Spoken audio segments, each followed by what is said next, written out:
आज ब्लॉक कुंभीगोला में जनपद लखीमपुर खीरी में आपके द्वारा कुछ योजनाओं का लोकार्पण किया गया है। बतौर मुख्य अतिथि आप मौजूद हैं हमारे पास में, क्या बताना चाहेंगे दर्शकों को?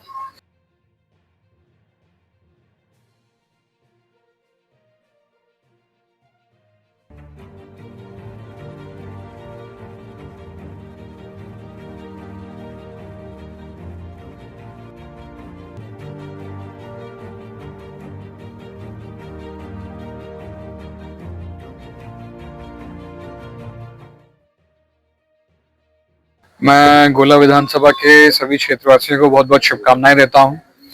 निरंतर क्षेत्र पंचायत की तरफ से और हमारी निधि की तरफ से क्षेत्र में विगत वर्षों में काम कराया भी जाएगा है और इस वर्ष भी नए हमारे प्रस्ताव पास होकर लोगों के बीच में आने के लिए तैयार हैं।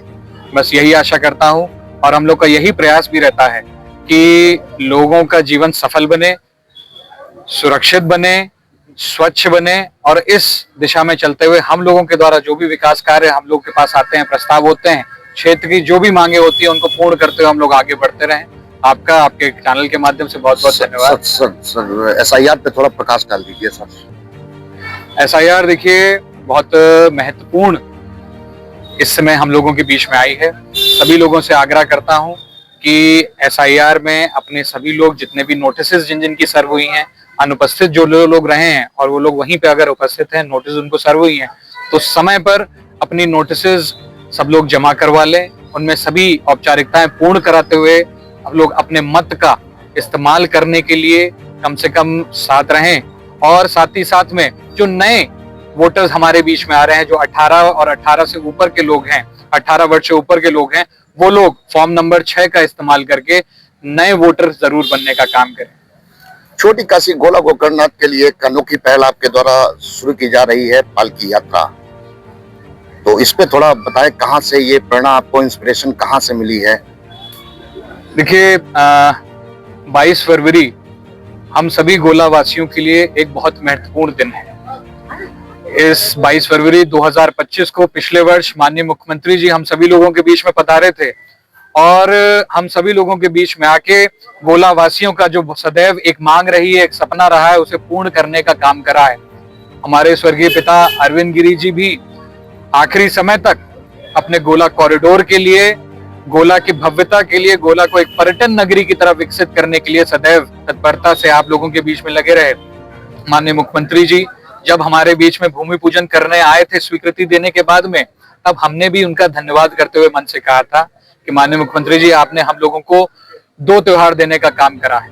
22 जनवरी को हम लोग अयोध्या में जय श्री राम के नारे से हम लोग राम जन्मभूमि का अवसर मनाएंगे, तो वहीं 22 फरवरी को हम सभी लोग, हम सभी गोला गोकर्णनाथ वासी, गोला गोकर्ण के क्षेत्रवासी सभी लोग भोले बाबा के जयकारे से गोला गोकर्णनाथ की गलियों में घूमकर उसको एक त्योहार की तरह मनाने का काम करेंगे।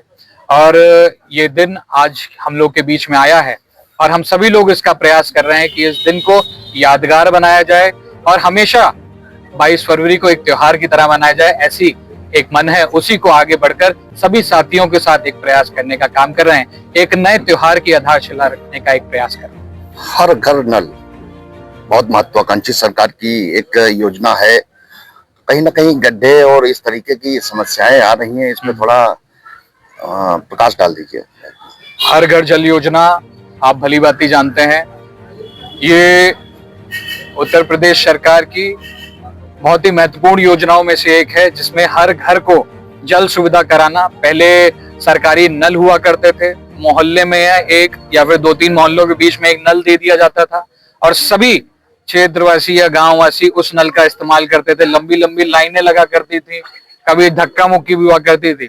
इसीलिए माननीय मुख्यमंत्री जी ने हमारे माननीय प्रधानमंत्री जी के आशीर्वाद से, उनका दिशा निर्देशन में हर घर जल में स्वच्छ नल देना, स्वच्छ जल प्रदान करना, ये अपनी योजनाबद्ध तरीके से इसको आगे बढ़ाने का काम करा है। इसके क्रियान्वयन में, इसके पूर्णतः लागू होने पर हम सभी लोग, हम सभी कार्यकर्ता लोग इसमें लगे हुए हैं और जहां पर भी जिस तरीके से भी अगर कहीं समस्या आ रही है, अगर किसी भी जेई ने या फिर किसी अधिकारी ने या फिर किसी भी ठेकेदार ने रोडों को अगर टूटा हुआ छोड़ा है, जिस तरीके से उनके कार्य में, उनकी कार्य योजना में लिखा हुआ है कि अगर आप लोगों ने रोड खोदकर उसमें पाइपलाइन डालने का काम करा है तो आपको उसी दिशा में उसको वापस देना होगा जिस तरीके से वो पूर्व में थी। अगर उस दिशा में अगर नहीं लाके दे रहा है तो उस ठेकेदार के खिलाफ भी और उस अधिकारी के खिलाफ भी कार्रवाई होने का इसमें नियम है, और वो माननीय मंत्री हमारे आदरणीय स्वतंत्र देव जी के द्वारा करा भी जा रहा है। और माननीय मुख्यमंत्री जी भी हमारे योगी आदित्यनाथ जी जीरो टॉलरेंस के नाम से आगे बढ़ रहे हैं और कहीं से भी इसको सहा नहीं जाएगा और पूर्ण तरीके से सुगमता से इस काम को बढ़ाते हुए इसको पूर्ण करने का काम करा जाएगा। हर घर में स्वच्छ जल का एक तोहफा सभी घरों में पहुंचाने का काम करा जाएगा। आखिरी सवाल है विधायक जी, 2027 की क्या तैयारियां हैं? विपक्ष भी बहुत दांव पेच कर रहा है, इधर अभिव्यक्त सदानंद, यूजीसी, इस तरीके से क्या लग रहा है? देखिए, विपक्ष के पास कभी कोई अब मुद्दा बचा नहीं है। जिस मन के साथ वो लोग हमेशा क्षेत्र में समाज को तोड़ने के लिए, समाज को जाति में बांटने के लिए जिस तरीके से वो लोग पूर्व में भी आगे बढ़ते थे वो आज भी आगे बढ़ रहे हैं। और भारतीय जनता पार्टी का कार्यकर्ता सिर्फ और सिर्फ सबका साथ, सबका विकास और सबके विश्वास के साथ आगे बढ़ेगा, बिना किसी ऊंच नीच की राजनीति के। सभी को एक साथ एक धागे में पिरोकर एक माला को साथ में लेकर आगे बढ़ेगा। बहुत बहुत धन्यवाद।